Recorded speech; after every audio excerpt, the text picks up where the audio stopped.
جو ساتھی استقبال میں کھڑے ہو گئے تھے وہ قریب آ جائیں، بیٹھ جائیں اطمینان سے۔ دارالعلوم دیوبند اور اس کی نسبتیں اور ہمارے استاد الاساتذہ، آپ حضرات کی قسمت جاگ گئی اور اس موقع سے سعادت مندی میں اضافہ ہو گیا۔ بھوپال سے لے کر بنگلور تک کی جو ذمہ دار بہنیں 170 کے قریب جمع ہوئی ہیں اور یہاں پر 70-80 کے قریب اداروں کے ذمہ دار علماء کرام، اور اسی طریقے سے 25 سال 50 سال 40 سال سے عالمیت کی اونچی کتابیں پڑھانے والے حضرات یہاں پر جمع ہیں۔ ہم نے حضرت مفتی صاحب کو زحمت دی، رات بھر سفر رہا، پھر آج دن بھر کے معمولات، پھر مغرب کے بعد بھی اجلاس عام ہے۔ ہم نے درخواست کی کہ حسب بشاشت جتنی ہدایات بھی ہمیں مل جائیں اور انتہائی قدر اور عظمت کے ساتھ جمع ہونے والی بیٹیوں کا بھلا ہو جائے تو ہمارے لیے بہت بڑا انعام ہوگا۔ ہم حضرت سے درخواست کرتے ہیں کہ حسب بشاشت جو ہدایات اور جو ارشادات، جو افادات ہمارے لیے مناسب ہو آپ فرما دیں، ہم جی جان سے منتظر ہیں۔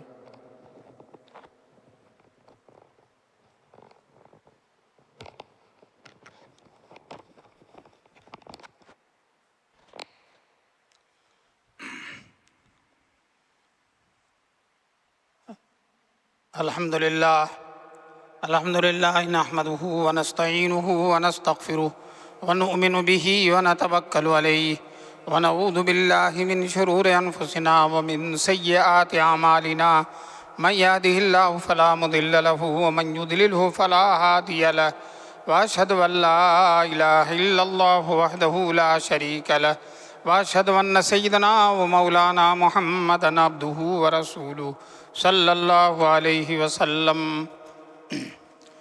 اعوذ باللہ من الشیطان الرجیم، بسم اللہ الرحمن الرحیم۔ وقرن فی بیوتکن ولا تبرجن تبرج الجاہلیہ، صدق اللہ العلی العظیم۔ بڑی خوشی کی بات ہے کہ ماشاءاللہ مولانا نے فاضلات کی تربیت کے سلسلے میں یہ پروگرام رکھا ہے۔ وہ بچیاں جو دینی علوم سے فاضل ہو چکی ہیں، فارغ ہو گئی ہیں مدرسوں سے، جنہوں نے قرآن، حدیث، تفسیر، فقہ، بخاری شریف وغیرہ پڑھ لیا ہے، اب وہ آئندہ کی زندگی ان کی کیسے رہے۔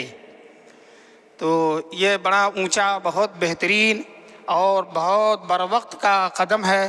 اللہ تبارک تعالیٰ اس قدم کو قبول فرمائے۔ اور ایک طرح سے ایک سنت بھی ادا ہوئی ہے رسول پاک صلی اللہ علیہ وسلم کی۔ مدینہ منورہ کی صحابیات نے حضور صلی اللہ علیہ وسلم سے درخواست کی کہ مرد آپ کے ساتھ جماعت میں رہتے ہیں، جہاد میں جاتے ہیں، سفر میں رہتے ہیں، خلوت و جلوت میں رہتے ہیں اور آپ کی باتیں سنتے رہتے ہیں۔ اب ہم عورتوں کو اتنا موقع نہیں ہے، ہمیں نہ سفر کی اجازت ہے، نہ جہاد کی اجازت ہے، اور مسجدوں میں بھی جانے کی حوصلہ افزائی نہیں ہے، تو ہمارے لیے یہ مواقع نہیں ہوتے ہیں۔ تو آپ ہمارے لیے الگ سے کوئی نظام فرمائیں اور الگ سے ہم کو کوئی تربیت اور نصیحت فرمائیں۔ تو رسول پاک صلی اللہ علیہ وسلم نے ان عورتوں سے کہا تم لوگ مشورہ کر کے بتا دو، کوئی جگہ متعین کر لو، تم وہاں آ جایا کرو ہفتے میں ایک روز، اور میں آ کر وہاں بیان کر دوں گا۔ چنانچہ رسول پاک صلی اللہ علیہ وسلم نے ان کی درخواست کو مسترد نہیں فرمایا۔ کیوں؟ رسول پاک صلی اللہ علیہ وسلم کی نظر محبت جس طرح سے امت کے مردوں پر ہے، اسی طرح سے امت کی عورتوں پر بھی ہے۔ وہ رسول پاک صلی اللہ علیہ وسلم ان کے بھی خیر خواہ ہیں۔ کہیں کسی حدیث میں حضور نے یہ نہیں کہا ہے کہ اس امت کے مرد میری آنکھوں کی ٹھنڈک ہیں، لیکن حدیث میں حضور نے فرمایا ہے کہ عورتیں میری آنکھوں کی ٹھنڈک ہیں۔ حضور نے فرمایا نماز کو میری آنکھ کی ٹھنڈک بنایا گیا، خوشبو، اسی طرح سے عورتیں بھی میری آنکھ کی ٹھنڈک ہیں۔ حجۃ الوداع میں رسول پاک صلی اللہ علیہ وسلم نے جو خطاب فرمایا تھا، کہتے ہیں کہ قیامت تک آنے والی ساری ضرورتوں کو رسول پاک صلی اللہ علیہ وسلم نے اس میں بیان فرما دیا۔ گھنٹہ 1.5 گھنٹے کا خطاب ہوگا اور ساری اصولی باتیں، ساری قیامت تک کی رہنمائیاں، اتنا فصیح و بلیغ خطبہ، اتنا برمحل خطبہ، اور اتنا مسلمانوں کے لیے، امت کے لیے مفید خطبہ تو ہوا ہی نہیں، کبھی کسی نے نہیں دیا۔ اسی میں رسول پاک صلی اللہ علیہ وسلم نے مردوں کو عورتوں کے حقوق اور عورتوں کو مردوں کے حقوق بیان کیے۔ دونوں جاننا ضروری ہے۔ یہ بچیاں جو فارغ ہو گئی ہیں، اب جہاں جائیں گی وہاں ان کو کیسے زندگی گزارنا ہے، اپنے علم کا نمونہ کیسے پیش کرنا ہے، جو کچھ پڑھا ہے اس کی عملی شکل کیسے پیش کرنا ہے، یہ اس سلسلے میں رسول پاک صلی اللہ علیہ وسلم کی نصیحتوں سے بہتر کوئی چیز رہنما نہیں ہو سکتی۔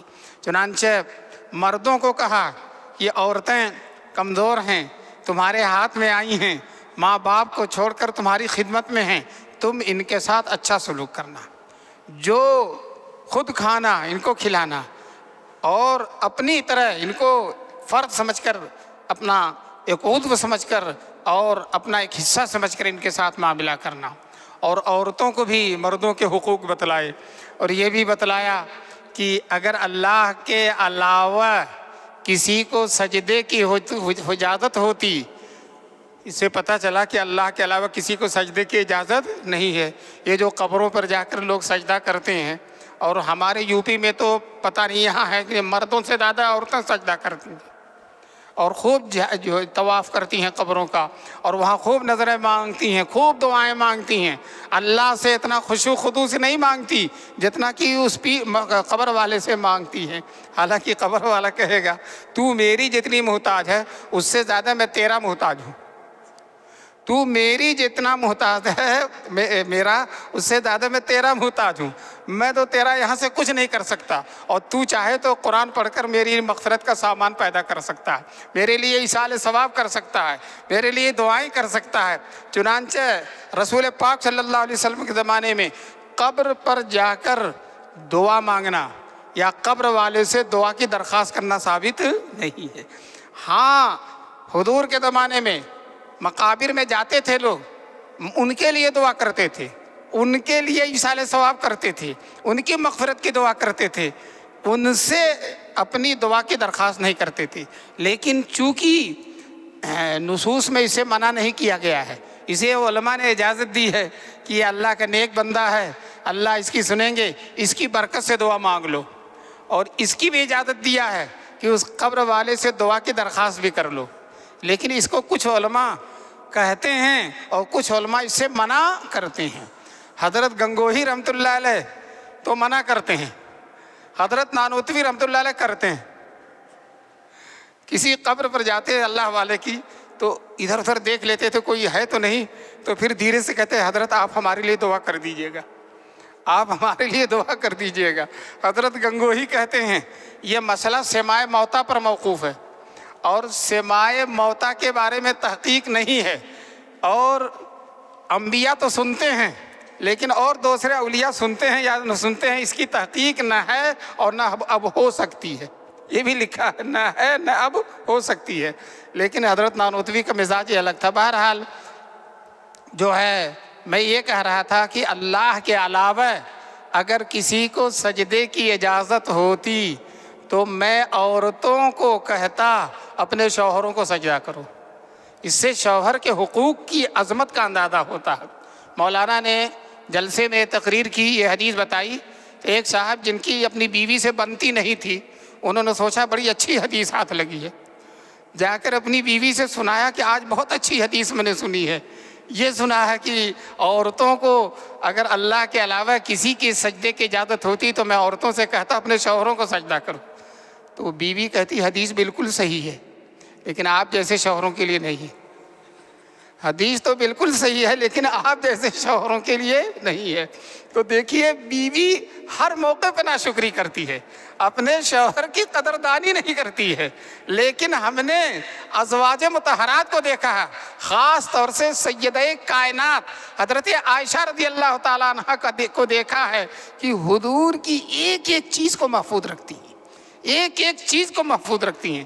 چنانچہ خود حضور صلی اللہ علیہ وسلم فرماتے ہیں خذوا نصف علمکم من ہذہ الحمیرہ، اس سرخ عورت سے، سرخ و سفید عورت سے آدھا علم لو، آدھا علم لو۔ حضور کی باتیں سن سن کر غور سے سنتی تھیں، سوچتی تھیں، اور پھر اگر سمجھ میں نہیں آتا تھا تو حضور سے سوال بھی کرتی تھیں، اور ان کے سوالات اتنے جاندار ہوتے تھے، اتنے وقیح ہوتے تھے کہ آج حدیث کی کتابوں میں اگر جمع کر لیا جائے سوالات العائشہ، سوالات عائشہ، حضرت نبی صلی اللہ علیہ وسلم، حضرت عائشہ کے سوالات رسول پاک صلی اللہ۔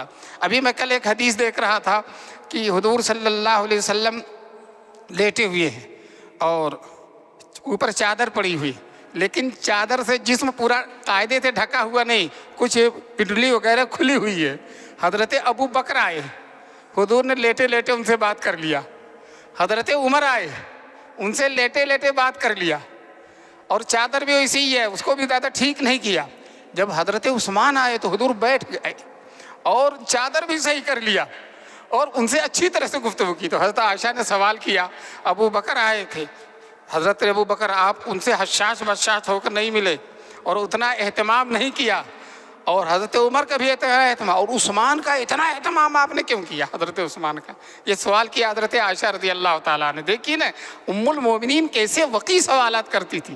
حضور صلی اللہ علیہ وسلم نے کہا عائشہ میں کیوں نہ اس آدمی سے شرم کروں جس سے اللہ شرم کرتی، میں کیوں نہ اس سے حیا کروں جس سے اللہ ہے۔ اگر میں اسی طرح سے لیٹا رہتا اور بشاشت سے نہ ملتا اور چادر صحیح نہ کرتا تو عثمان اتنے حیادار ہیں کہ اپنی حاجت کیے پوری کہے بغیر، اپنی بات کہے بغیر واپس چلے جاتے، اتنے شرم و حیا کے پتلے ہیں۔ تو دیکھیے حضرت عائشہ ایک ایک چیز پر نظر رکھتی۔ میں آپ سے بتاؤں، یہ عورتیں سن رہی ہوں گی بچیاں، کہ حضور صلی اللہ علیہ وسلم جب آخر میں بیمار ہوئے مرض وفات میں، تو عرب کے وفود آتے تھے حضور کی عیادت کرنے کے لیے، دیکھنے کے لیے۔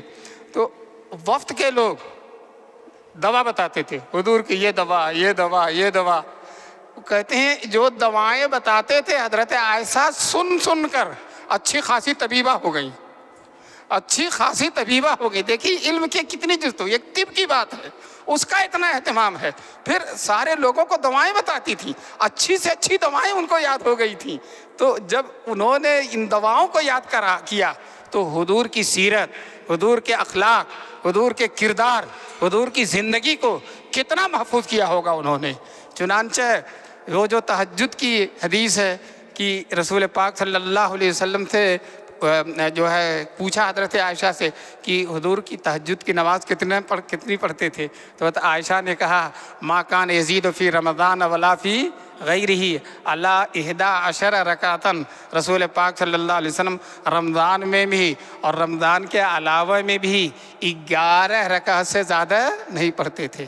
تو اس میں ایک 3 پڑھتے تھے وتر، اور ساری امت کہتی ہے 8 پڑھتے تھے تہجد، اور ایک طبقہ کہتا ہے وہ 8 پڑھتے تھے تراویح، وہ 8 پڑھتے تھے کیا؟ تراویح۔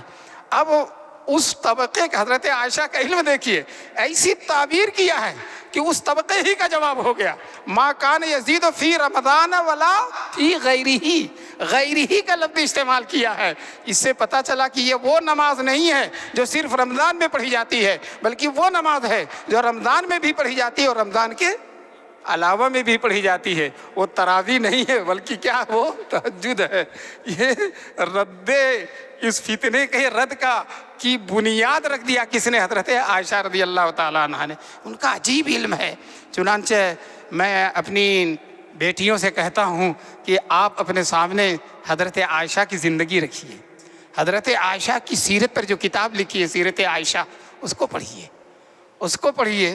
اس سے آپ کو حضرت عائشہ کی زندگی کے نقوش ملیں گے، اور پھر ان نقوش کو اپنا رہنما بنانا، اپنی منزل کے لیے نشان بنانا آپ کے لیے بالکل آسان ہو جائے گا۔ صحابیہ کی سیرت پڑھیے، ان کی زندگی پڑھیے۔ ابھی ایک صحابیہ ہیں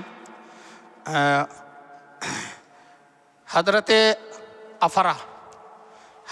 افرا جو معاذ اور معوذ کی ماں ہیں، اور ان کے 7 بچے تھے، 7 کے 7 بچے غزوہ بدر میں شریک تھے۔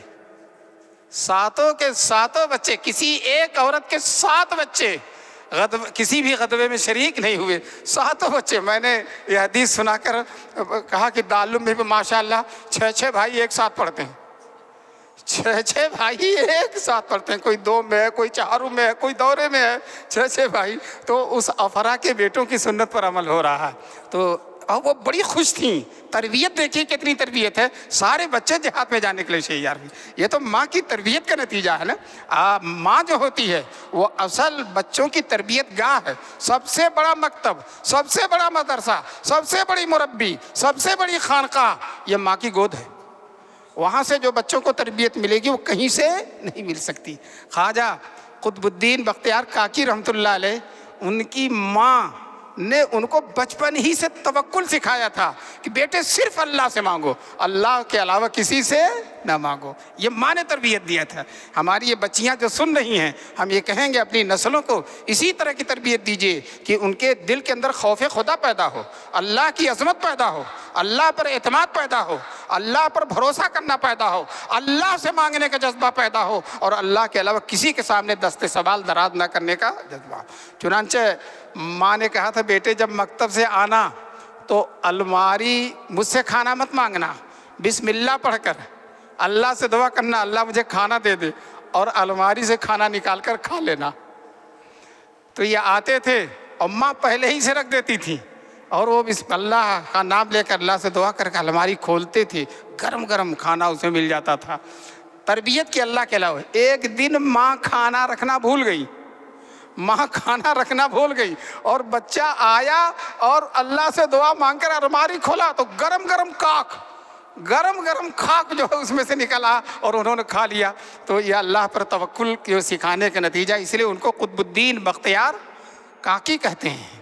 تو اپنی ان ماؤں سے، بہنوں سے، بیٹیوں سے، فاضلاؤں سے، عالماؤں سے میری یہی درخواست ہے کہ اپنی بڑی جو تم سے پہلے امت کی اولیاء گزری ہیں، صحابیات گزری ہیں، ان کی زندگی کو اپنے لیے نمونہ بنانا انشاءاللہ، اور جو کچھ پڑھا ہے اس پر خود عمل کرنا۔ خود عمل نہیں کرو گی تو پھر اس کا کوئی فائدہ نہیں ہے۔ جب تم عمل کرو گی تو انشاءاللہ تمہارے بچے بھی عمل کریں گے، تمہارے گھر کے لوگ بھی عمل کریں گے، تمہاری ابا بھی خوش ہوں گے، اماں بھی خوش ہوں گی کہ میں نے اپنی بیٹی کو جو جامعۃ الصالحات میں پڑھایا تھا اس کا بہترین اثر دیکھ رہا ہوں۔ یہ خود بھی نمازی ہے، دیندار ہے، یہ جھوٹ نہیں بولتی، یہ غیبت نہیں کرتی ہے، یہ پردے سے رہتی ہے، یہ موبائل نہیں استعمال کرتی ہے، موبائل کی غلط تصویروں کو نہیں دیکھتی ہے۔ یہ جب وہ لوگ دیکھیں گے تو ان کو تمہاری قدر معلوم ہوگی، اور پھر اور بھی بچیوں کو اور بھی بیٹیوں کو پڑھائیں گے۔ تو اپنی زندگی کو اگلی زندگی جو اب گزرے گی انشاءاللہ، اس کو جو پڑھا ہے اس کے مطابق بنانا۔ جو پڑھا، وہاں حجاب پڑھا ہے، زندگی پر حجاب سے رہنا۔ وہاں پڑھا غیبت نہیں کرنا ہے تو کبھی بھی کسی کی غیبت نہیں کرنا۔ وہاں پڑھا ہے کبھی کسی کی دل آزاری نہیں کرنا تو کبھی نہیں کرنا ہے۔ جو تم نے پڑھا ہے اس پر عمل کرو۔ آج کل یہ ہوتا ہے، معاف کرنا، یہ بچیاں بیٹھی ہیں، میں بتا دوں، بہت سے لوگ کہتے ہیں کہ عربی پڑھنے والی بچیاں اتنی مغرور ہو جاتی ہیں کہ وہ ساس اور سسر جو جاہل ہوتے ہیں وہ کہتی ہیں ان کی میں خدمت کروں گی، ان کو کھانا ہے، میں عالمہ ہوں یہ جاہلہ ہے۔ تو تم یہ ہرگز ایسا نہ کرنا۔ وہ کچھ بھی ہو وہ تمہاری ماں ہے، وہ کچھ بھی ہو تمہارے ساس ہے، وہ کچھ بھی ہو تمہاری بڑی ہے، اور تم نے یہ سیکھا کہ اپنے بڑوں کی خدمت کرنا ہے، اپنے بڑوں کو خوش رکھنا ہے، اپنے بڑوں کو ان کے جو بڑائی کے آداب ہیں ان کو ملحوظ رکھنا ہے۔